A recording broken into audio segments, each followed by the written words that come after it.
सरपंच संतोष देशमुख हत्या प्रकरणाने सर्वत्र तणावाचे वातावरण आहे। सध्या या प्रकरणाचा तपास सीआयडी कडून होतोय। अशातच आता या प्रकरणाचा तपास करण्यासाठी विशेष चौकशी पथकाकडून एसआयटी स्थापन करण्यात येणार आहे। या संदर्भात आयपीएस अधिकारी बसवराज तेली यांच्या नेतृत्वात एसआयटी स्थापनेची घोषणा करण्यात आली। संतोष देशमुख हत्या प्रकरणाचा तपास करण्यासाठी स्थापन केलेली एसआयटी आज बीड जिल्ह्यात दाखल होणार आहे। यावेळी आयपीएस बसवराज तेली यांच्या नेतृत्वात तब्बल 10 जणांची टीम या प्रकरणाचा तपास करणार आहे। मात्र आता एसआयटीच्या स्थापनेनंतर संतोष देशमुख हत्या प्रकरणाच्या तपासाला अधिक वेग मिळण्याची शक्यता आहे।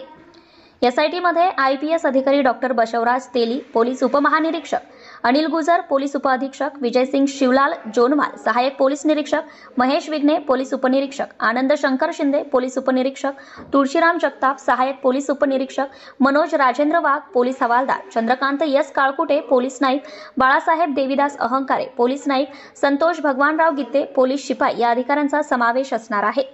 सरपंच संतोष देशमुख हत्या प्रकरणातील 3 आरोपी अद्यापही फरार आहेत। मात्र आता या 3ही आरोपींचा शोध युद्धपातळीवर सुरू आहे।